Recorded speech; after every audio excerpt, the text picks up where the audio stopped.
القرية العالمية في دبي هتلاقي فيها العديد من الألعاب والأنشطة الترفيهية المتنوعة زي العروض المسرحية وعروض السيرك ومسرح الأطفال وعروض الفرق المتجولة. كمان هتلاقي طريق آسيا اللي بيمثل شارع لمشاة بيحتوي على 43 كشك من 13 دولة آسيوية، واللي بيبلغ عددها 27 قرية عالمية بتقدم لكشاك منتجات أصلية 100% من سريلانكا وأندونيسيا وكمبوديا وماليزيا وتايوان، بالإضافة كمان لهونج كونج ونيبال وفيتنام وميانمار والفلبين. كمان هتلاقي بوابة السعادة اللي بتشكل المدخل الثالث للقرية العالمية بهدف تسهيل حركة دخول الضيوف وتقليل المسافة بين مواقف السيارات. أما بالنسبة للتسوق داخل القرية العالمية في دبي، فبتوفر أسواق القرية العالمية بشكل عام المنتجات المتنوعة من جميع أنحاء العالم. حديقة سفاري دبي. سفاري دبي هتلاقيها على مساحة 12.8 مليون متر مربع، اللي بيسمح لها باستقبال حوالي 10,000 زائر يوميا للاستمتاع بمجموعة من البحيرات والطبيعة الخضراء المنعشة، بالإضافة لأحجار ضخمة صناعية منتشرة داخل الحديقة. هتلاقي كمان جوه الحديقة شلالات اللي بتدي جمال للحديقة. تم تقسيم حديقة سفاري دبي للحيوانات لأربع قرى مختلفة. هتلاقي داخلها سفاري الصحراء العربية والقرية الآسيوية والقرية الأفريقية، بالإضافة كمان لقرية المستكشف اللي بتتيح لك فرصة استكشاف الحياة البرية في أفريقيا وآسيا من خلال الحافلات المريحة اللي بتوفرها منطقة الوادي. بالإضافة كمان هتلاقي المسرح الكبير والمسرح الصغير. سكي دبي واحدة من أشهر الوجهات الترفيهية في مدينة دبي اللي بتتمتع بشهرة كبيرة. هي عبارة عن أكبر مجمع ترفيهي مغلق ومغطي بالكامل بالسلوك في الشرق الأوسط لممارسة رياضة التزلج على الجليد. بيقع سكي دبي على مساحة 22,500 متر مربع، جميعها متغطى بالتلج حقيقي، مما جعلها الملجأ الأول لهواة ومحترفي التزلج على الجليد. هتلاقي فيه العديد من الأنشطة الثلجية في سكي دبي للأطفال والكبار. هتلاقي حديقة التزلج على الجليد، وهتلاقي عندهم باقة يوم التلج وباقة البريميوم، وكمان بالإضافة لباقة حديقة التلج. مش بس كده، هتلاقي كمان من المحاضرات ولقاء طيور البطاريق. بالإضافة هتلاقي سينما التلج والطلقة الثلجية. الطلقة الثلجية في سكي دبي والاستمتاع بالانزلاق من خلال المقاعد المثبتة في الهواء على حبال بتبلغ ارتفاعها 16 متر، وبتنطلق حتى مسافة 150 متر على امتداد تلال سكي دبي التلجي. مول الإمارات. مول الإمارات هو مركز تسوق في مدينة دبي، وهو أكبر المراكز التجارية في الشرق الأوسط، وهو واحد من أكبر المراكز التجارية الموجودة في العالم.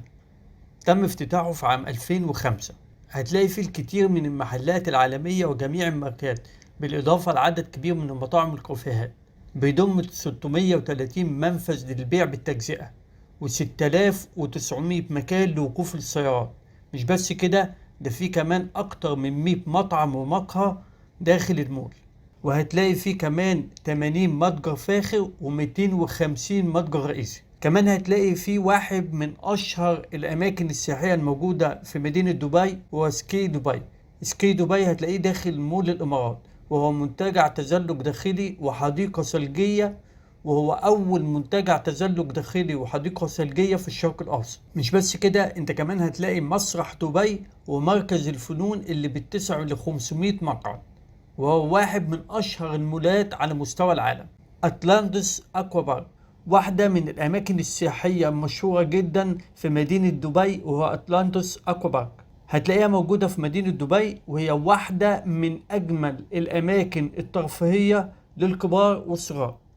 مش بس كده، هي واحدة من أجمل الأماكن اللي تقدر تستمتع بيها بالألعاب المائية بصفة عامة أنت وعيلتك، وهي واحدة من الوجهات السياحية المميزة جدا في مدينة دبي.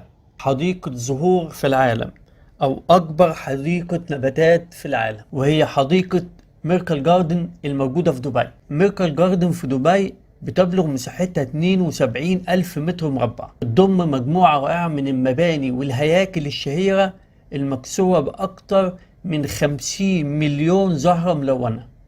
ميركل جاردن اللي دخلت موسوعة الجينيز ريكورد للأرقام القياسية، اتعاونت الحديقة مع شركة طيران الإمارات لإنجاز قطعة مميزة على شكل طيارة مغطاة بأكثر من 500 ألف زهرة نضرة ونبتة حية.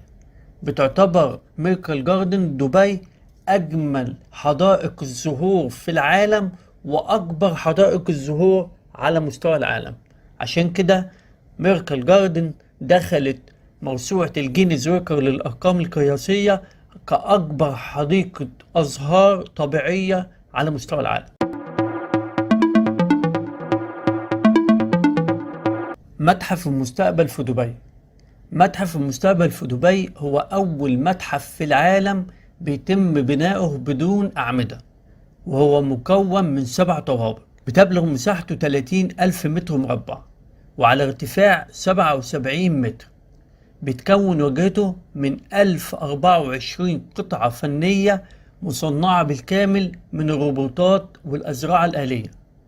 بتشكل الحروف اللي بتزين واجهته اقتباسات للشيخ محمد بن راشد، وهي لن نعيش مئات السنين ولكن يمكن أن نبدع شيء يستمر إلى مئات السنين.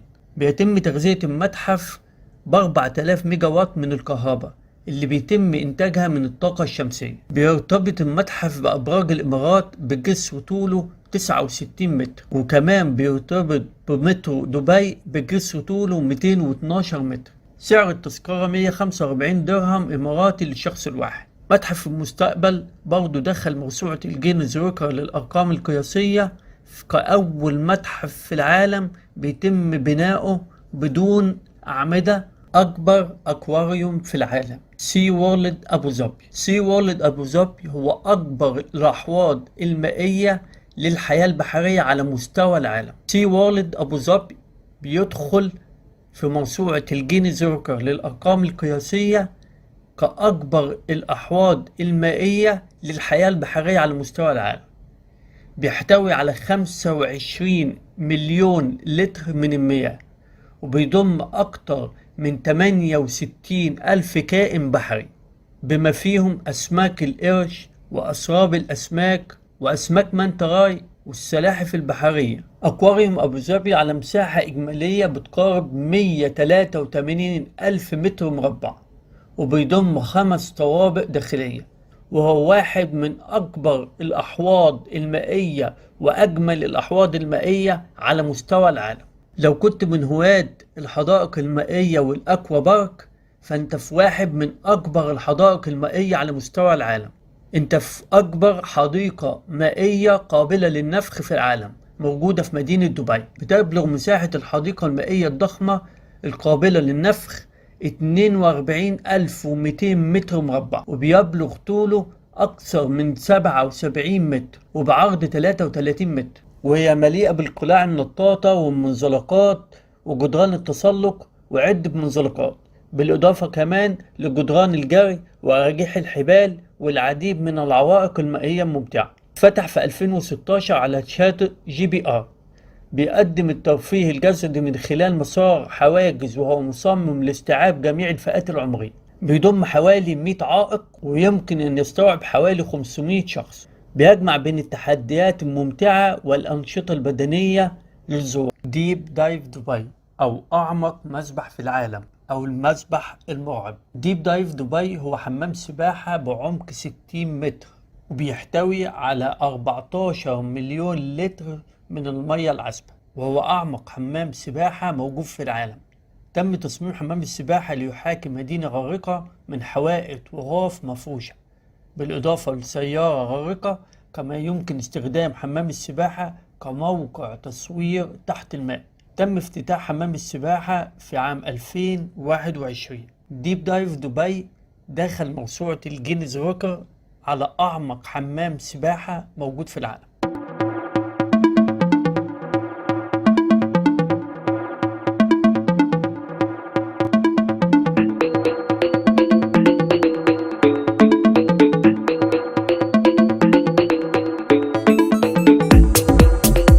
أورا سكاي بول أو أعلى مسبح موجود في العالم. يعتبر أورا سكاي بول أول وأعلى حوض سباحة في العالم بزاوية 360 درجة. بيضم بجنبه لاونج أنيق ويتميز بديكور مستوحي من الطبيعة وبأجواء رائعة.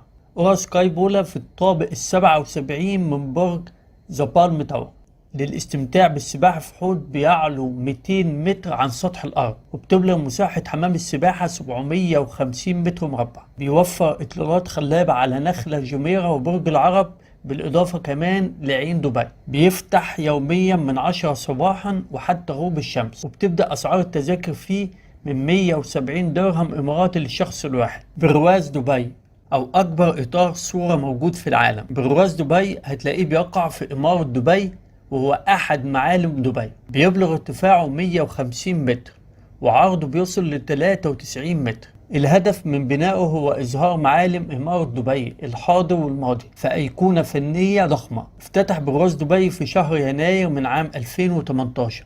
برواز دبي دخل موسوعة جينيز ريكورد في أكبر إطار صورة موجود في العالم. نافورة دبي. نافورة دبي هي أكبر نافورة راقصة في العالم، تقع في محيط مول دبي قدام برج خليفة. بتشغل مساحته 30 فدان من بحيرة برج خليفة الاصطناعية في وسط مدينة دبي، مزودة ب 6600 وحدة إنارة و25 جهاز عرض ملون. بيبلغ ارتفاعها حوالي 275 متر، بتقذف الماء في الهواء لمسافة بتصل ل 240 قدم باستهلاك يقارب 22 ألف جالون من المياه، مصاحبة لمعزوفات موسيقية عربية بيتم بثها في النافورة كل ليلة، وموسيقى أخرى أجنبية وعالمية. نافورة دبي هي واحدة من أجمل النوافير الموجودة في العالم.